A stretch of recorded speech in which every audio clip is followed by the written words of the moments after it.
Cipher. It's the Cipher. It's the Cipher. Hey, what's up, everybody? You got a little thing going on here called the Cipher. I'm your man, Marcus the Kid Warren, and with me is my man, Muff. How you doing today, sir? Man, what's good, man? I'm doing well, man. Yeah, you're doing really good. And fashionable, by the way, with that I'm a scarf. fashionable man. Yeah, I'm a fashion-forward dude. You're fashion-forward. You see, Okay. I wouldn't have enough, confidence in myself to sport that. That is totally like J. Crew. That is That is J. Crew type of scarf. Well, and he's rocking it and rocking it well. I'm rocking it. It's a little feminine, but you're pulling it off. Hey, listen, you call it feminine, I call it metrosexual people.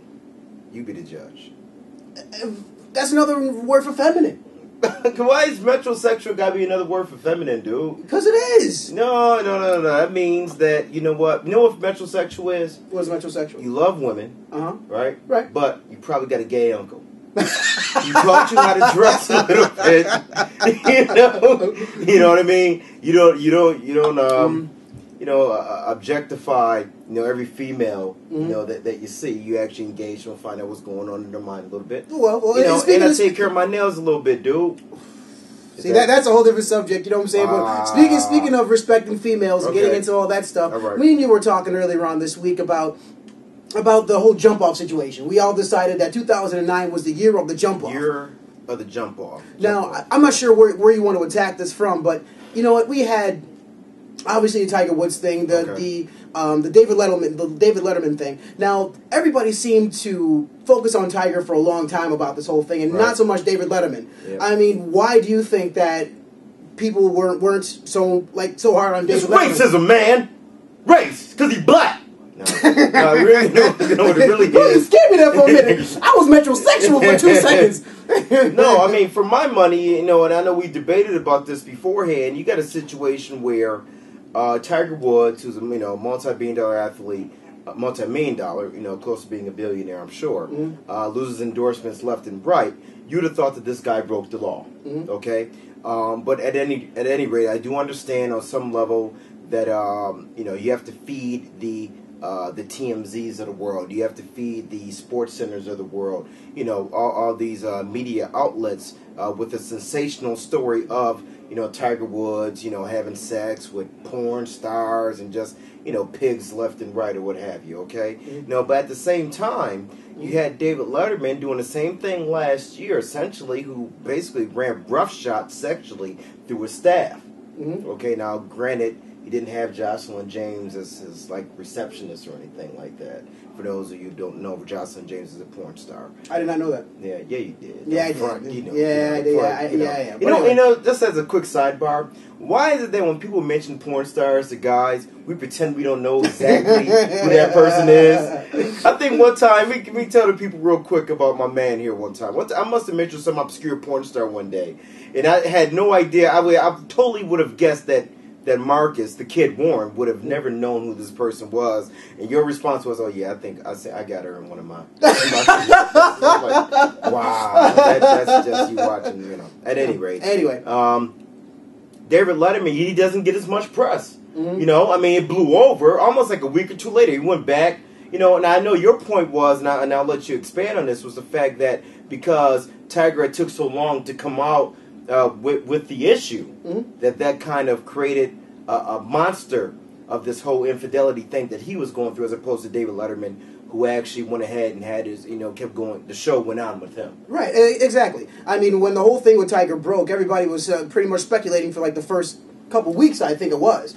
And then even after that, Tiger didn't come out and say anything. The whole thing with the David Letterman's issue, and I'll make this really quick, is that, he came out, got busted, said this is going to be out there, so I'm going to come out, and even on his show said, hey, look, guys, this is what happened, this is what's up, and I think he was rather gangster about it. Well, here's the thing, though. I mean, me debating whether or not this is a race issue when you compare David Letterman to Tiger Woods, so on and so forth, is very subjective here. I understand that.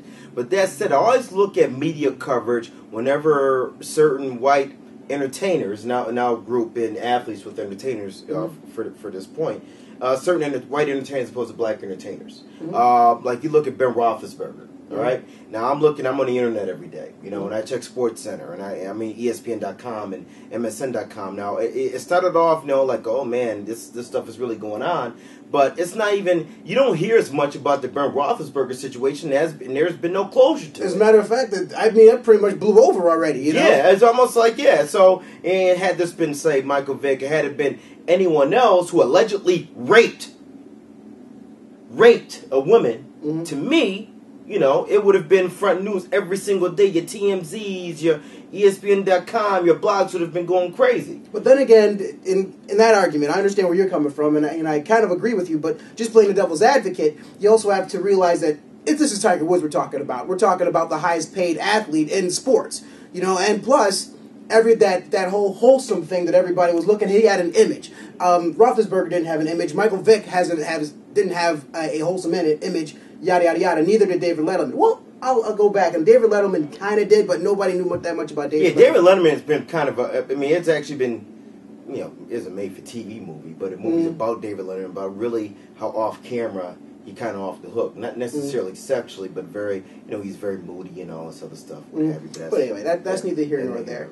Yeah. But the whole thing, I mean, what do you finish up your point about Roethlisberger and? Well, I mean, I'm looking, you know, it seems to me, had this been any other athlete, any other starting quarterback of the NFL happened to be of a different color, to me, it would have been a little bit, the media coverage would have been a little bit more intense, in my opinion. You know what I mean? Right. Where right now, I mean, see, Roethlisberger could potentially do time for this.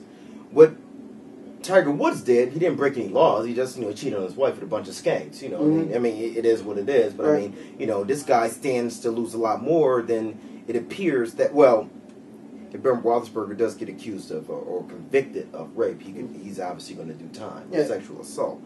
But you know, to me, it's kind of like, you know, we're going to sweep it under the rug. Everything's okay. I mean, to me, it's a double standard in media when it comes with black athletes and white athletes. You know what I mean? You even look at.